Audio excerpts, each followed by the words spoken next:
Berkisah seorang raja bernama Grey yang hidup di dunia modern. Dia dikenal sebagai raja terkuat dan kejam. Dia tak segan-segan membantai siapa saja yang mengusiknya. Pokoknya masengok kadek welah. Walaupun begitu, Grey tidak memiliki siapapun di hidupnya dan punya prinsip bahwa tidak ada seorang pun yang bisa dipercaya. Barang siapa yang menentang akan langsung dieksekusi. Bahkan negara yang menentang akan dihujani rudal hingga benar-benar hancur tak tersisa. Namun suatu hari Grey tewas di kamarnya secara misterius. Dalam prosesnya dia seperti tenggelam dalam lautan tak bertepi yang hanya ditemani sehelai bulu putih yang perlahan menghitam. Di situasi tersebut yang dia dengar hanyalah suara anak kecil yang berkata, "Aku mohon, di kehidupan yang baru kau harus mencari cahaya." Lalu tiba-tiba muncul sebuah cahaya yang menerpanya dan saat tersadar Grey melihat ada dua pasangan muda. Jelas Grey bingung di mana dia berada. Lalu dua pasangan muda itu mengenalkan dirinya masing-masing dan memanggil Grey dengan nama Arthur. Ya, ternyata Grey telah bereinkarnasi ke dunia isekai sebagai anak dari pasutri bernama Alice dan Reyno. Grey sadar dia telah terjebak di tubuh bayi dengan kesadaran dan ingatan kehidupannya di masa lalu yang tidak hilang sedikit pun. Sulit dipercaya setelah meraih kemenangan mutlak dia terlahir kembali menjadi makhluk yang tidak berdaya alias kembali dari nol. Dan sekarang Grey bernama Arthur. Sebagai orang tua, Alice dan Reyno merawat Arthur dengan baik. Tapi Arthur tidak suka dengan situasi tersebut atau bisa dibilang dia takut dengan keadaan itu. Karena Arthur seorang bayi, dia tidak bisa mengendalikan fungsi tubuhnya dengan baik. Dia hanya baru bisa sendawa dan saja. Ya, semua yang terjadi berada di luar kehendaknya. Arthur yang dulunya sang penguasa jagat raya kini menjadi sosok yang lemah. Bahkan untuk cebok pun harus dicebokin sama ibunya. Lalu Arthur melihat sesuatu yang aneh yang baru pertama dia lihat, di mana sang ayah berlatih menggunakan kekuatan sihir yang tidak pernah ada di dunia sebelumnya. Bahkan sang ibu dengan mudahnya menyembuhkan luka sang ayah menggunakan sihir. Arthur tidak tahu kekuatan apa yang mereka gunakan hingga membuatnya penasaran bahkan merasa tertarik dengan dunia barunya saat ini. Nah, mengingat tubuhnya yang masih lemah, maka pengetahuan adalah senjata terkuatnya. Arthur terus memperhatikan sekelilingnya. Di dunia isekai semua orang memiliki senjatanya masing-masing. Hal tersebut menunjukkan bahwa dunia ini penuh dengan bahaya. Arthur berpikir bahwa dia harus segera mendapatkan kekuatannya sendiri. Perlu kita ketahui, sang ayah bekerja sebagai pemburu layaknya seorang petualang dan dia memiliki sebuah parti yang saling percaya dan saling mendukung satu sama lain. Setelah menyapa ayahnya pulang bekerja, waktunya Arthur kecil tidur siang. Ya, meskipun dia tidak begitu menyukainya, tapi momen seperti itu tidak sepenuhnya buruk. Karena kini Arthur bisa tidur kapanpun dia mau yang tidak pernah dia rasakan di kehidupan sebelumnya.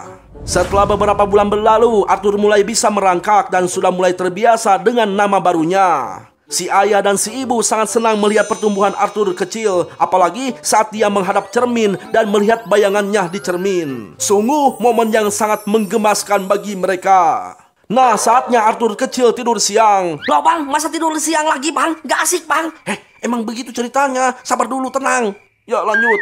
Ya, Arthur di sini pura-pura tidur dan setelah ibunya pergi, Arthur mulai beraksi turun dari keranjang. Lalu dia merangkap menuju perpustakaan si ayah. Pokoknya Arthur berusaha untuk tidak menarik perhatian si ibu dan akhirnya Arthur telah tiba di perpustakaan bahkan berhasil mengambil sebuah buku. Nah, karena pengetahuan adalah senjata terkuatnya saat ini, akhirnya Arthur mendapatkan sesuatu yang selama ini dia cari, yaitu sebuah informasi tentang dunia isekai. Ya, ternyata benua tempat dia dilahirkan yaitu di Chahten. Terdiri dari 3 kerajaan. Pertama, kerajaan Elenoir, negeri para elf yang berada jauh di kedalaman hutan. Kedua, kerajaan Dap, negeri para dwarf yang berada di dalam perut bumi. Dan terakhir, kerajaan Sapin, tempat Arthur tinggal saat ini. Sebuah negeri yang paling banyak dihuni dan dipenuhi oleh manusia. Seperti negerinya yang dulu, sistem pemerintahan kerajaannya adalah monarki. Cuman perbedaan utamanya adalah kedudukan raja diturunkan berdasarkan darah keturunan. Itu artinya kedudukan raja tidak bisa direbut begitu saja.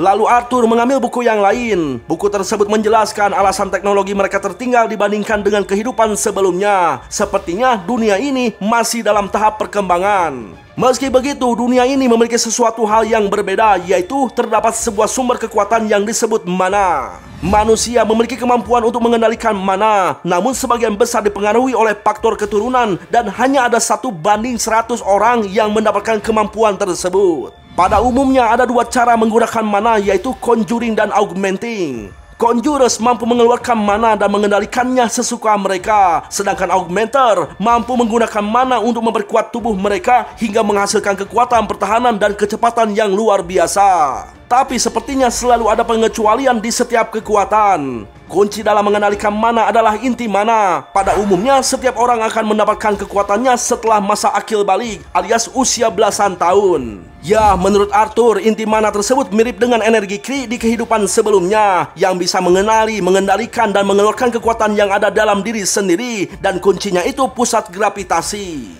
Lalu pada saat Arthur konsentrasi untuk mencobanya, tiba-tiba sang ibu datang menggendongnya. Ya, nggak jadi. Aduh bang, si ibu ganggu mulu bang. Nggak boleh gitu sama orang tua.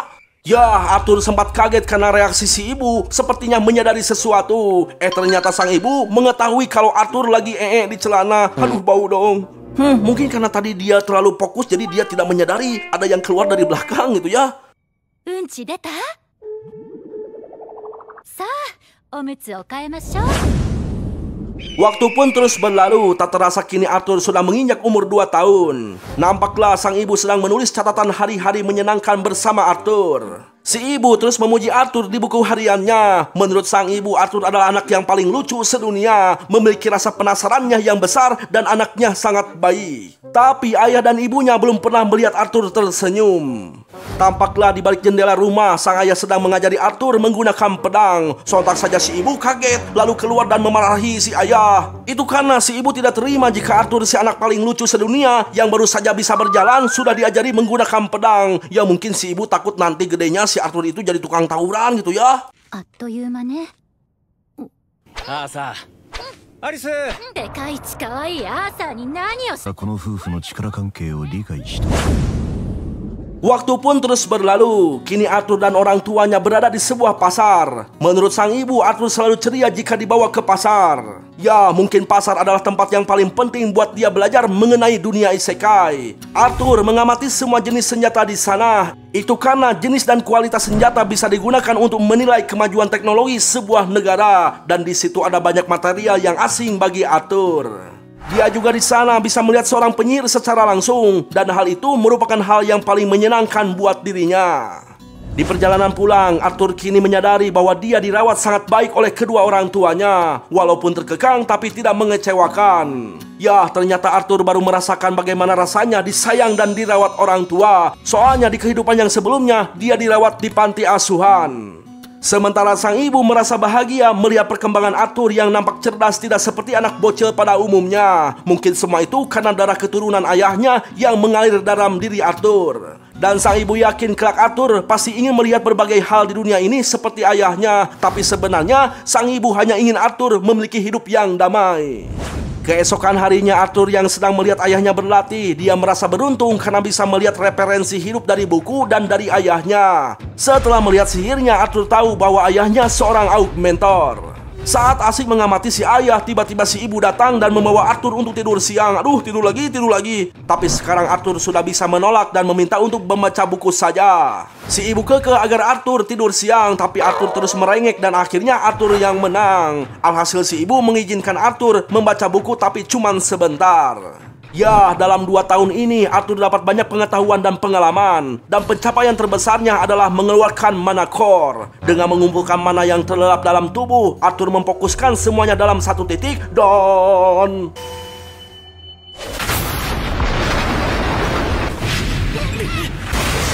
Ya, terjadilah ledakan besar di dalam rumah hingga sang ayah dan sang ibu sampai terlempar akibat ledakan tersebut. Sontak mereka langsung mencari Arthur yang ada di dalam rumah. Dan betapa terkejutnya sang ayah ketika melihat Arthur mengeluarkan mana core. Padahal umurnya belum genap 3 tahun, tapi yang dia lihat adalah sebuah kenyataan. Lalu tiba-tiba sisa bangunan atap rumah runtuh tepat di atas tubuh Arthur. Untung saja sang ayah dan sang ibu dengan sigap menyelamatkan Arthur. Ya, kejadian tersebut membuat Arthur menyadari betapa berharganya seorang anak bagi orang tuanya, di mana mereka sampai rela mengorbankan nyawanya hanya untuk menyelamatkan anaknya. Dan hal tersebut merupakan pengalaman baru yang tidak pernah dia temui di buku referensi dan di dunia sebelumnya. Arthur yang tidak pernah menangis dengan refleks mengeluarkan air mata. 涙を流す。誇ればいい。役目を果たしたのだ。Jadi, untuk para anak-anak, sayangilah orang tuamu selagi ada. Gak usah raw, Bang. Iya, maaf. Ya, lanjut. Ya, sebelum kita lanjut, kita diperlihatkan dulu masa lalu kekejaman Arthur sebagai Raja Grey. Ketika itu ada seorang bapak-bapak yang akan menerima hukuman eksekusi karena telah menyusup dan mencoba menghabisi nyawa sang raja. Sebelum dieksekusi, si bapak itu meminta agar anak dan istrinya dibebaskan karena mereka tidak tahu apa-apa. Namun apa yang terjadi, Arthur malah menghabisi anak dan istri bapak tersebut tepat di hadapan si bapak. Ya, menurut mereka yang ada di sana, hal tersebut merupakan sebuah ampunan dari Arthur untuk membebaskan si bapak dari penderitaan yang panjang.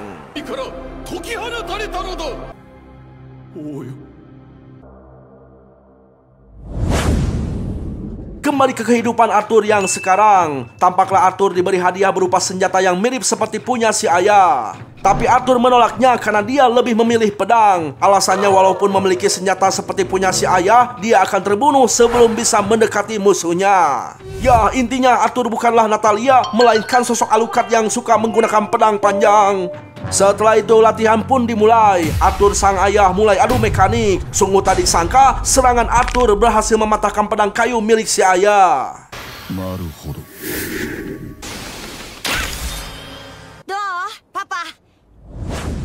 Lantas sang ayah bilang ke si ibu akan segera mencarikan Arthur guru yang lebih hebat. Tapi si ibu tidak menyetujuinya karena menurut si ibu, si ayah juga sudah hebat, ngapain cari yang lain. Tapi menurut si ayah, Arthur memiliki bakat yang luar binasa. Jadi ada baiknya jika dia diajari oleh seorang yang lebih berpengalaman. Kata si ibu sih kalau punya sihir, si ibu juga bisa mengajarinya. Tapi kata si ayah, sihir si ibu itu sedikit berbeda dengan yang lain. Si ayah menjelaskan bahwa Arthur mampu memotong sesuatu dengan pedang yang dilapisi mana, padahal Arthur baru berumur 4 tahun. Namun tetap saja si ibu tidak setuju dengan ide si ayah. Itu karena dia tidak rela anaknya yang manis dan lucu pergi sendirian keluar kota.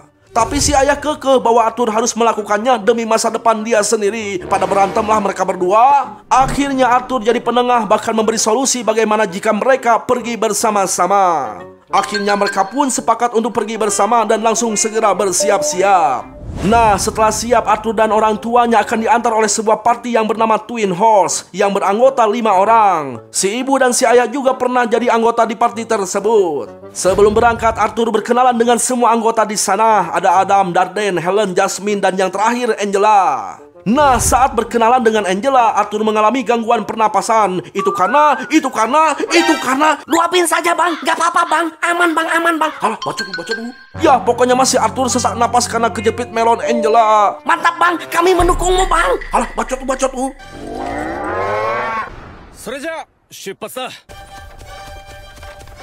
Di perjalanan tampaklah si ibu begitu senang karena hari ini merupakan petualangan pertama bersama Arthur, sekaligus jadi pengalaman Arthur menggunakan alat transportasi tradisional, di mana di kehidupan yang sebelumnya dunia Arthur sudah serba canggih. Ya, mereka berencana akan pergi ke sebuah kota bernama Silus. Nah, ketika beristirahat, tiba-tiba ada segerombolan monster serigala datang menyerang. Lalu Adam dan anggota yang lainnya dengan cepat menghadang gerombolan monster tersebut. Di kesempatan itu, Arthur terus mengamatinya. Dari cara bertarungnya Adam, Helen, dan Jasmine adalah seorang Augmentor. Sedangkan Angela dan Darden adalah seorang Conjurer. Ya, melihat gerakan mereka yang bagus, Arthur pun bertekad untuk segera bertambah kuat.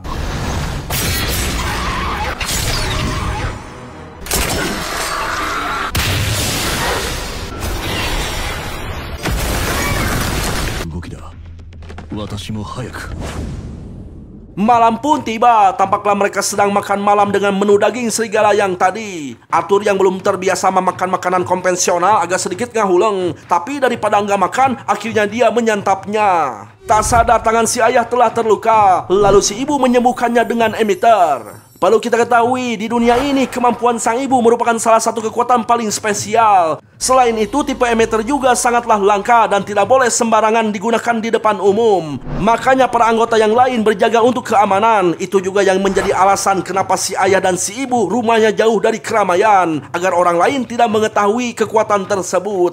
Pantesan tidak punya tetangga, bro. Ya, intinya jika kemampuan si ibu diketahui oleh publik, sudah pasti si ibu akan menjadi incaran para oknum yang haus bisnis. Nah, sebelum tidur, Adam meminta izin kepada si ayah untuk mengajak Arthur berolahraga. Ternyata bukan olahraga melepaskan tubuh, tapi Adam mengajak bertarung dengan sedikit dinyakeun.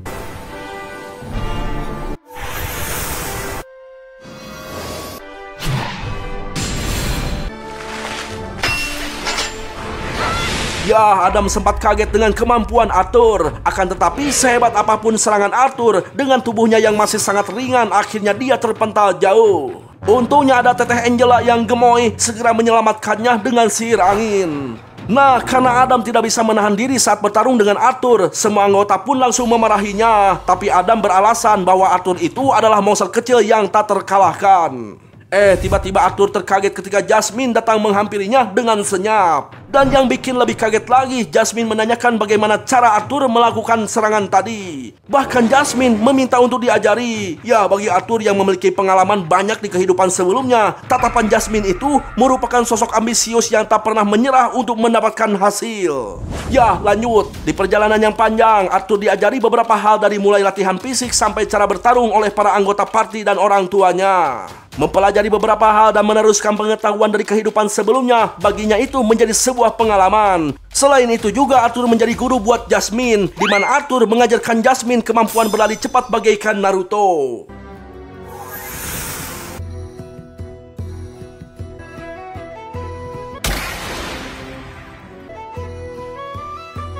Waktu pun terus berlalu. Sebagai ucapan terima kasih, akhirnya Jasmine memberikan Arthur sebuah hadiah sekaligus kado ulang tahun, yaitu sebuah belati khusus yang terdapat benang di gagangnya.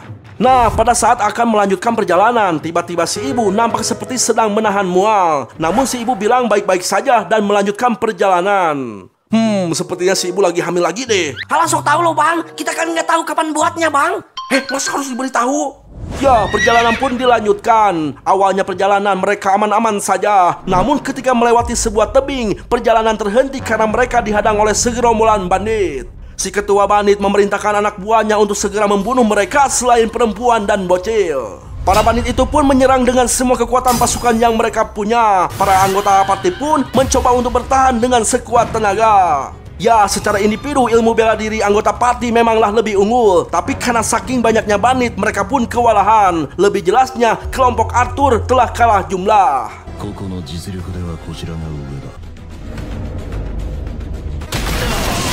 Nah, ketika sang ayah terluka terkena serangan, si ibu hendak memaksa untuk menyembuhkannya. Tapi si ayah menolak, itu karena dia takut kemampuan sihir si ibu diketahui oleh orang lain. Akhirnya si ayah menyuruh Arthur untuk membawa si ibu pergi dan menyelamatkannya. Akan tetapi Arthur menolaknya dan dia memutuskan untuk ikut bertarung karena dia merasa sudah mempunyai kekuatan yang cukup. Namun si ayah menegaskan bahwa kekuatan Arthur bisa diandalkan untuk melindungi sang ibu. Apalagi sang ibu sedang mengandung bayi alias adiknya Arthur. Tuh kan bener. Ya, saat itu juga si ayah bertarung dengan ketua bandit tersebut dengan sekuat tenaga. Dan si bandit pun terseret jauh karena menahan pukulan si ayah. Sedangkan Arthur yang membawa ibunya kabur dihadang oleh beberapa bandit. Untungnya serangan jarak jauh dari para anggota party mampu menumbangkan satu persatu para bandit. Dan Arthur pun berhasil lolos membawa ibunya. Terlintas di pikiran Arthur tentang masa lalunya yang telah banyak merenggut kebahagiaan orang lain. Dan saat ini Arthur merasakan posisi tersebut, di mana kini dia paham bagaimana rasanya ketakutan tidak ingin direnggut kebahagiaannya. Dan mungkin inilah karma. Tak lama kemudian tiba-tiba serangan muncul dari atas. Untungnya dengan cepat Arthur mendorong sang ibu. Namun Arthur terlempar jauh ke jurang. Sebelum itu dia menggunakan senjata dari Jasmine dengan melemparkannya dan berhasil membawa si bandit jatuh ke jurang bersamanya. Semua orang mencoba menyelamatkan Arthur, tapi sayangnya tidak ada yang berhasil. Ya, ketika melayang di udara, kini Arthur mengerti alasan kenapa si bapak rela mengorbankan, bahkan tidak akan menyesal kehilangan nyawa hanya demi menyelamatkan keluarganya. Dan juga kini Arthur paham kenapa si bapak dan semua orang menangis. Itu karena saat ini Arthur telah merasakan di posisi tersebut.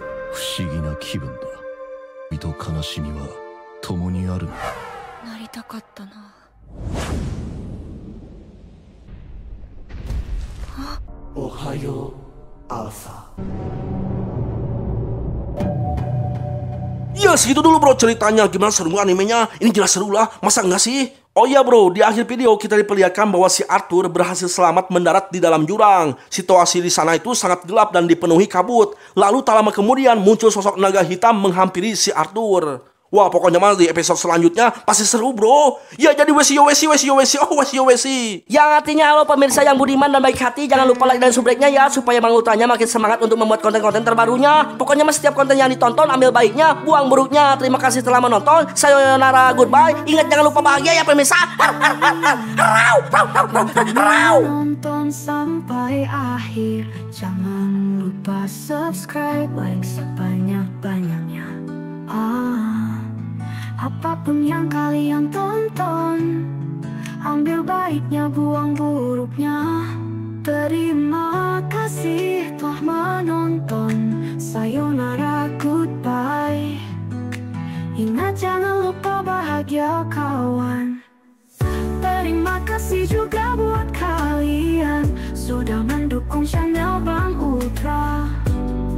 Bang Ultra takkan pernah bisa seperti sekarang tanpa dukungan kalian. Terima kasih, terima kasih, terima kasih. I love you all.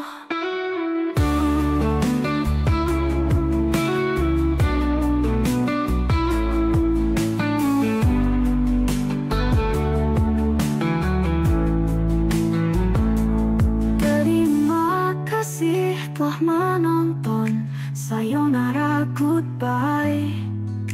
Ingat jangan lupa bahagia kawan. Terima kasih juga buat kalian sudah mendukung channel Bang Ultra. Bang Ultra takkan pernah bisa seperti sekarang tanpa dukungan kalian. Terima kasih, terima kasih, terima kasih. I love you all.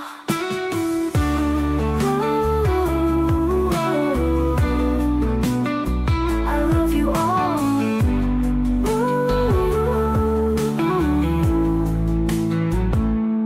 Terima kasih telah menonton. Sayonara, goodbye. Terima kasih. Terima kasih kalian yang telah menonton sampai akhir. Jangan lupa subscribe, like sebanyak-banyaknya.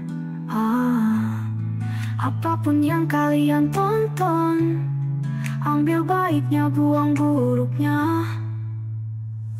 Terima kasih telah menonton. Sayonara, goodbye. Ingat jangan lupa. Terima kasih telah menonton. Sayonara, goodbye.